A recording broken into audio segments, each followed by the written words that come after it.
Hey, it's Dan. Welcome back. You're watching iAllegedly. And I've got a good one for you today. I am in Huntington Beach, California at a place called Dog Beach. It's absolutely fantastic. And it's a beach where you can let your dogs just roam freely as long as they behave themselves. It's absolutely amazing. It's a great place to come out to. And we're going to cover so much in the economy, in the world's economy right now. And basically it's a dog's life when it comes to this economy right now. And before I get into it, please take a second. Please hit the like button. Don't forget to subscribe to the channel.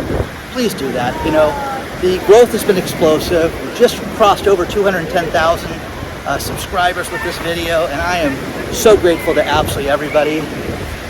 Don't forget we have an email list that you can sign up for. And for those of you that entered the silver giveaway, we're going to announce the winners this week. But check your spam filter. The email comes from a Gmail account, and you want to make sure you're getting that so that when we announce the winners later this week, you're going to have access to that. So that's really important that you check your spam filter. Also, if you want more access to me, there's Patreon. You can sign up for Patreon, guys, and get more access to me. The first thing, before I get into the major economy thing, there was a couple stories sent to me from the UK and from Australia, and this is maddening. Think about this. People are having such a difficult time renting around the world that one of the first things that they're doing, which is absolutely sickening, is leaving the pets. Just dumping them, letting the pets go, not taking the dogs and cats with them. Okay, that is awful, guys. There is a place in hell for people like this. Now, again, to me, the dog is part of the family. To me, a dog is part of you know, your home. Okay, so I would think that the dog would go with these people. Now, the problem is a lot of people are renting, have to downsize, have to take whatever they can get right now because they're getting kicked out of a place, and they have to give up, you know, a backyard and things like that. And with that, they're having to go to places where they don't allow pets, okay, which is horrific. Now, I've lived this firsthand. I've seen this. When I got divorced and had to move out, get my own place, had to live near the kids, I rented a place, and this was sick because the second day I was there, this big gray cat shows up. Now, I'm not a cat person, guys. I'm a dog person. I used to think that I was allergic to my mother-in-law. Okay, I found out it was her cat. Okay, but I'm allergic to cats. Okay, so some people are cat people, some people are dog people. I'm a dog person. Anyways, the cat shows up. This big gray cat, and I'm like, wow, where does this cat belong to? There's no tag. This is crazy. And the neighbor walks out, very nice lady that I got to become friends with, and my kids became friends with, tells me that that's Mozart. Mozart lived with the previous owners of the house who lost the home in the downturn, the last economic downturn. So what did those degenerates do? They left Mozart there to fend for himself. Now, the neighbors loved Mozart. It was the end of a cul-de-sac, so he was fed well, but again, absolutely disgusting that people do this. I was floored by it. Now, I just thought, wow, this could never happen again. In the last place that I moved into, with my daughter and I move in, and second day there, a black cat shows up. And I'm like, wow, it's kind of funny, you know, I'm telling my daughter, it's like, wow, another lost cat shows up when we move into a place. Well, sure enough, the degenerate that lived there before me, think about this. This guy was a professor at UCI, University of California of Irvine. And this, again, degenerate, moved across country and didn't take the cat with him. Just left him for the neighborhood. And as I'm unpacking, talking to the neighbors there, I'm like, wow, I just don't know whose cat this is. He goes, the cat lived here. The cat was in this garage. Now, I've had 3 instances when I show up and the cat's in my living room, okay, which scares the hell out of me every time it happens. But it's crazy. But think about this degenerate professor that dumped that cat, okay? And again, there is a place in hell for people like this. Don't get pets, people, if you can't handle it. Now, this brings up another point. I have a friend of mine who is a really brilliant business person, and when the health crisis hit, she told me a very horrific story about cats at the shelters and dogs at the shelters. And I was like, okay, tell me this. And there was space for dogs. You could drop a dog off and they would take the dog in, but they refused to take the cats in. Is that sickening or what? So there was no place to take the cats in. So all these cats had no place to go. Isn't that terrible? So she started a nonprofit called Smitten with Kittens that takes care of cats, and Amber's one of the good people of the world that does this. But think about that. That's how screwed up this world is, that people thought that they could just dump these animals and it would be okay. Now, 2 years ago we had no idea how everything was going to turn out, but the people that are just moving across country, or people that get foreclosed on, the people in Australia, this is horrific. Make arrangements for your pets, guys. Do what you can do to solve this problem, because I'm telling you, it just, you know, you guys want to write a movie where all these dogs and cats come back and eat the people that did this to them? That would be a great movie. So share your thoughts on all this stuff, because I really want to know what you think, and if you think that this is bad. So we're seeing the same problems around the world that we're seeing here. And what I mean by that is, in the UK, they have a Federation of Small Business, which is the same as our Small Business Administration. And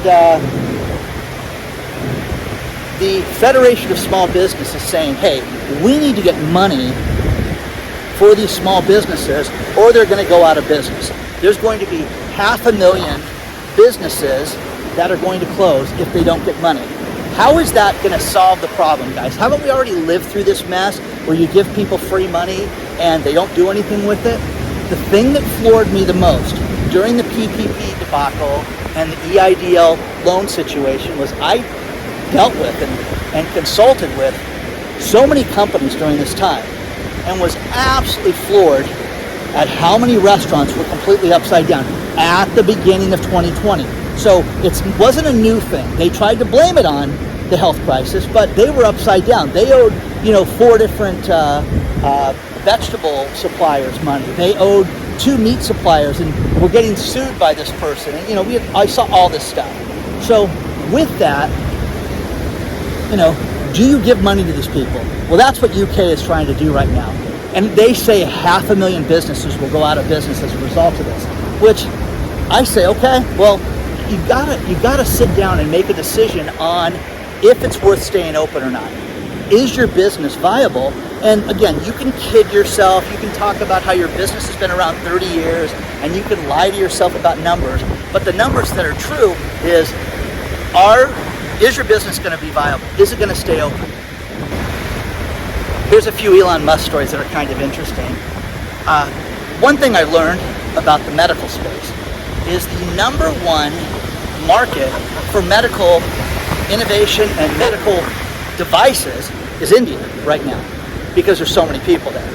And if you can get in the India market, it's huge. And that's the other thing, is that if you are in that space, you want to expand beyond the United States, beyond Sweden, beyond China, beyond all these different markets that we would work with. One thing that's fascinating is when I had my medical conferences, I would have people flying from around the world: Sweden, Australia, Canada, China, Taiwan, a bunch of different places. But India was a great market. Elon Musk will not manufacture cars in India because they won't sell the EV cars in India. Okay, well, kind of makes sense, but it's fascinating because there's so many things with that. Will they ever get to a point that they will manufacture in India? Who knows? Okay. The next thing is, a lot of people have been sending me different stories about how difficult it is to tow an electric vehicle when I brought up the F-150 Lightning. Now, I have a guy that I sat down next to and had breakfast with the other day that says, hey, I own an F-150 Lightning, the regular version, not the electric version. And I have no idea that they made this limited edition F-150 Lightning, and he owns one of these things that's a few years old, okay? Hi, buddy. How are you? Hi. How are you? Hanging out, having fun, getting wet? Awesome. So, the funny thing is, to tow these cars, you have to flatbed these cars. You just can't tow them like you can a regular car. So, doesn't that create a problem? Doesn't that create a problem if you're in rural Kansas and you know, the car breaks down? I guess it does. Now, there is a guy running for Congress here in California, Dan O'Dowd, who is a billionaire, who thinks that we need to shut down Elon Musk any way we can. Shut him down. This guy's horrible. This guy is needs to be stopped. What he's most concerned about is the self-driving problems that they have with that innovation. And again, if you believe in that innovation, self-driving is coming. Okay, is it coming? Is it not coming? And how, you know, what do you guys think about that? Okay, but this guy running for Congress, who's a billionaire, thinks that Elon Musk is just an absolute huckster and needs to be controlled, to say the least. Hi, buddy. Again, another beautiful dog. How you doing? You having fun? I love hearing that our inflation is at 8.3%. You guys know it's not. If you buy anything in this world, you know it's not 8.3%. End of story, okay? The UK and other countries have the exact same thing, and hey, we may see inflation hit 10% in the UK this year. Well, how about this? There's a great article from, I believe it's The Independent, but anyways, it's below, where food prices have gone up 50% in the UK. 50% in the last year. Okay, well, that's horrible, guys. Same fuel prices problems that we have, they have. So that's awful. So there's that. So again, if you look at the comments, and if you read the emails, if you could read my emails, you'd see that people from the UK send me things and talk about how horrific everything is. Everything is more expensive, Dan.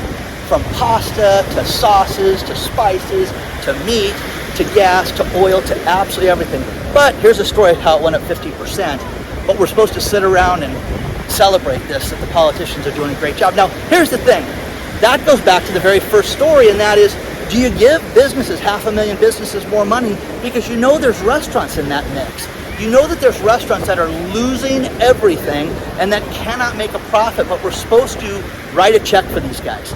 And they want to do that in the UK, and they want to do it here. They want to bring back the restaurant grant here. But again, like Elon Musk said, if you don't believe him, or you do, which I believe him in this one area, and that is, let people fail. People have got to go out of business. There are so many people that borrowed PPP money, which is the Payroll Protection Program money, and didn't spend it properly, so that they have to pay the loans back. Okay, and you can say, Dan, big deal, they borrowed the money, they have to pay it back. Well, no, some of the people that they determined were fraudulent, they called the loans in and said, no, you don't get to pay it back. You did this under nefarious terms. You have to return the money. And you know they squandered it. You know they spent it like degenerates in Vegas, you know, on number 7, you know, bought different things, spent things. But think about this. Here in the States, this is crazy. The statute of limitations on PPP and EIDL fraud has been raised from 4 years, okay, with a contract, to 10 years, because there's so many investigations. Think about these poor people, well, maybe they're not poor people, maybe they're just bad people, that are going to wake up 4 or 5 years from now and get notified that they're going to be sued for PPP fraud. One thing I want to talk to you guys about is my favorite charity, which is Joseph Dream House. Fran Glover has ran this for several years. It is a 501c3, and what she does is she helps people with food insecurities. And it's hungry people, guys. She puts together nutritious meals that people cook themselves and provides them to families. Now, think about this. Last year, she did over 263,000 meals. This year already, 86,000 already. It's crazy, guys, the number of people that she has fed. She cannot take any more people right now, but one thing that I've asked for in the past, and we had the baseball game and raised a few $1,000s for her there, And if you can give anything, think about this. The price of a cup of coffee. If you give up coffee and you gave it to Fran's organization, it's going to feed a family right now, guys. And here is the most disturbing part of this. And that is, she had 100 regular donors last year at this time, 100. And that has been cut down to less than 30 that give on a monthly basis.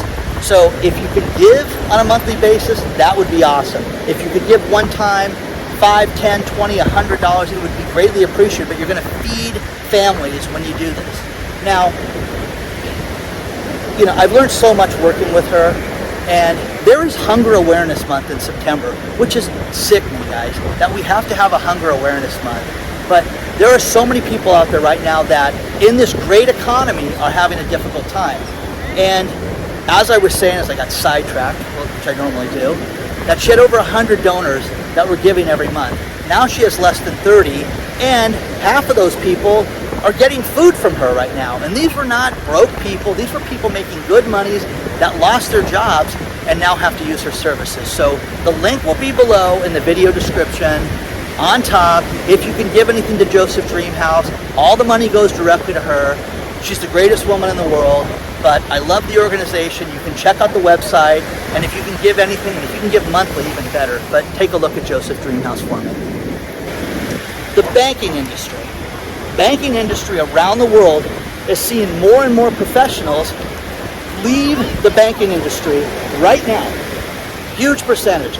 Big time people, loan officers, vice presidents, presidents, going to fintech companies, going to smaller financial companies that have less regulations because they see real problems with this. Again, that story is below too, but that's happening around the world. And I love reading the British news, even in print, they're very polite. It's just awesome reading this. So when you hey buddy, when you read this stuff and they talk about these people making these changes, it's funny to see that. Now, along with inflation, you've got Costco here in the States. Costco just announced that they have a hot dog special, which is a hot dog and a drink for $1.50. And it's been around since the 80s they've had this. And there was this big debate on if they were going to raise the price of a hot dog above $1.50. And Costco says, no, we're not going to do that. We're not raising the price above $1.50. It's going to stay $1.50. So there's that. But articles below, certain items are going up. The price of croissants are going through the roof. Steaks are going through the roof. The thing that I hate about Costco is you used to be able to grab a package and say, oh, how much is this? And it would be on there. Now it's per pound. So when you go up there, if you get, you're buying 9 pounds of the teriyaki chicken, you're going to get a shock at the register.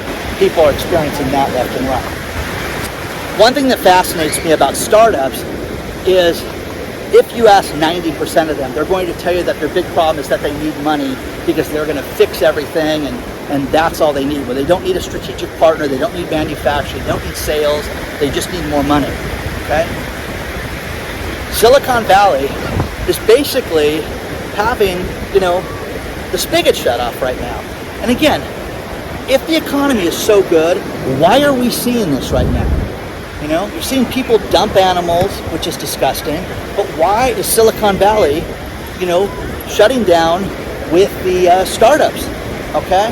That's fascinating to me. It really is, because you're going to see this happen more and more, and you're going to see companies let go of people. And again, I'm one of these people that if you can get hooked up with a startup, I have a friend that is employee number 5 with this company, and the cool thing about the company he's with, they just gave him stock options last week after 6 months of being there. And yeah, they're worth, a few $1,000s right now, but if the company goes public in the 18 months like they think they are, they're going to be worth a small fortune for this guy. Can you work for something like this? Okay? If you can, it's a great place to work, okay? But again, they're cutting back on the number of employees in places like this. You guys, we've talked a lot about the container ship problem and how everything was backed up, and there's no container ships out there. There's a couple of oil tankers out there. That's gas, that's oil, that's fun stuff like that, okay? But not big container ships right now. There is a huge container company that has developed a folding container, which is kind of cool, folds up flat. Now the sick thing about this is that this is designed to get things from other countries to here in America. And then we send the flattened containers back to where they came from. That is sickening, guys. We make nothing, we manufacture nothing here in the States. We need to manufacture more. And with that, if we could manufacture more, you know, we'd have a better country, to say the least.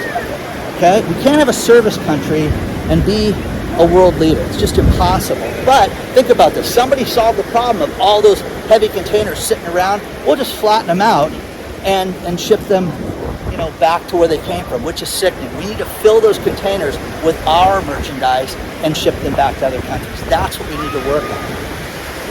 I found a great article today about what happens when things fall off a container ship. Big containers fall off, and there's a great story that was written recently but talked about the container problem. Cars that caught on fire and then went overboard, and, you know, hundreds of, you know, millions of dollars worth of cars that were lost. There's that. And then in 1997, here off California coast, there was a container that hit some rough seas, and all these different containers fell off the ship. One of them had Lego pieces on it. It had almost 4.7 million Legos on it. It had, you know, scuba gear. It had scuba spears on it. All this different eclectic stuff that is at the bottom of the ocean right now. So I found that to be absolutely fascinating that they had that. But again, what do you do to solve this? What's the answer for this? And again, I think the container debacle is not solved, guys. Okay, folding containers, that's a shame is what that is. That's not, you know, that's not good for commerce. One thing that's happened with the Great Resignation is that we're having employees that find out that new hires are making more money than them. And great article from Business Insider as to what to do to this. But I'm going to give you some Dan advice, because I had this happen recently where I was working alongside somebody doing a consulting gig, and I found out they were making more money than me. And I sat down with them and explained to them that this was the last time. Let me explain to you what I do and what I'm worth and what I've done for your company. And you can compare me to anybody, not just the guy making more money than me, but everybody. And you're gonna pay me more money, or I'm never gonna be here again. Because I just used a baseball analogy with them, and that was, you know, I'm excellent on the field, I hit home runs, and we win games. And that's all I have. And if you guys don't believe in that, goodbye. I'll go to your competitors, and it'll be a festival, you know, of everybody I can work with. Okay? They didn't like that. They paid me what I was worth. Now, I highly recommend, if you are one of these employees that is working with somebody who is getting paid more than you, that you don't freak out, you don't yell and scream, you don't lose it. You sit down with a strategic plan. You do the best job you can and ask to sit down with them and explain to them how it's not fair and that you need more money. And if you don't get more money, you will leave. And you will actively look for a job. Every second I'm not with you, I'm going to actively look for a better job. Okay? Don't ask me for anything extra. Don't talk to me. Don't ask me questions about this place, because I will not help you. Okay? Now, there are managers and there are people in HR. That's a terrible way to do it. It is. Okay? Tell me a better way. Just to ride it out. Okay? No. Okay? There's a thing about experience. There's a thing about being good. Now, here's the thing. You know if you're a good employer. You know if you're a bad employer. Somebody I work with is a consultant in the marketing space, and she has probably 6 gigs that she does. And she works with this one company who constantly wants her to train other people. And hearing these stories are fascinating because, these people are incompetent. These people don't know what they're doing. They don't understand the terms that you're using for this company. I won't tell you the industry that they're in, but it's absolutely crazy that they've asked her to do this, and that to where she had to draw a line in the sand. Hey, we want you to come in 2 days a week instead of working from your house to help train people. No, you don't pay me enough for that. Okay? Line in the sand, baby. Okay? There's that. there are 5 very popular restaurants that have raised their prices the most. And there's a great article below about who did this. Now, some of these aren't really, restaurants. First one is Starbucks. Starbucks raised their prices a ton lately. The next one is McDonald's, which, if you can call that food, McDonald's has raised its price an absolute ton for combos and for their individual sandwiches and things like that. You've got Chipotle, which has raised their price. And again, guys, crazy numbers, and these percentages are huge. You can check out the article below. The next one is Outback Steakhouse, which I stopped going to Outback Steakhouse because of the quality of it, but the last 2 times I was there, I had a meeting and had to meet somebody at an Outback. I'm like, oh, okay, I'll meet you there. And ate at an Outback, it was really good. And the second, went back with friends and family the next time, and it was really good. So, pricey, seemed pretty moderate compared to everything else that's out there right now. And the final one is Wendy's. Again, fast food places generally, Outback's a restaurant, but what do you guys think? What is more expensive right now? I know you're going to say everything, but what do you see that's more expensive right now? Here's the last couple stories to finish this video. And the first one is spending habits for the average American. There's 11 things that have changed in the economy recently to where people are spending money differently. Now, I'm not going to bore you with any of these. You can read the article, but it's fascinating because people are spending money less by a huge percentage, by 60, 70% in different ways. And if you look at this, you're going to go, wait a second, the economy is not doing well. Which leads to the final story. The final story is Airbnb. Airbnb is sick and tired of using job boards and paying people for that. Indeed, Monster, all that stuff that's out there, whatever's out there, LinkedIn, all that stuff, that they set up their own job board for Airbnb so people can work remotely. Now, this is crazy because 1 million people went to this job board the first week. 1 million people in the first week to Airbnb's job board. Well, that's incredibly successful, to where if you have a big company, why are you paying these other people? Get your IT guys to get a new site set up now and get your job board set up. That's what I would do, to say the least, man. So remember, the economy worldwide is doing fantastic. The stock market's bottomed out. Everything's up from here. Interest rates are never going to go up again, guys. Everything is great. Go buy that house. Go buy that new car, okay?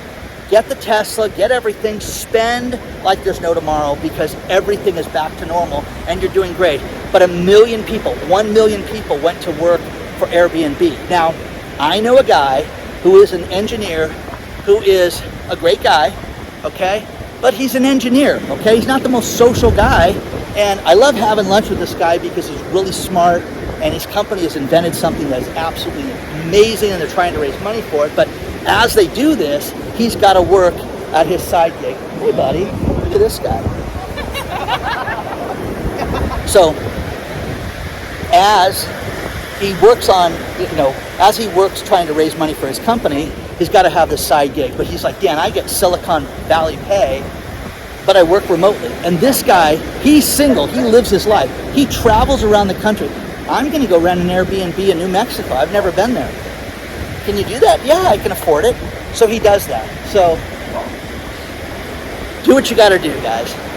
Please do not forget to hit the like button. Please don't forget to hit the subscribe button. Don't forget, guys, if you signed up for the silver giveaway, make sure you're getting the emails from us, okay? Check your spam filter. Make sure you're getting the emails from iAllegedly at Gmail, okay? Also, don't forget, we've got the email list you can sign up for. Patreon will announce the winners this week. I am so grateful to each and every one of you guys. I hope you enjoyed Dog Beach because I absolutely love coming down here. It's the greatest place, one of the greatest places on the planet Earth. And if you have a dog, work on giving it to somebody without just giving it up, okay? And I don't think my listeners and subscribers would do that. But share your thoughts on all this stuff. I will see you guys very soon, and thank you for everything.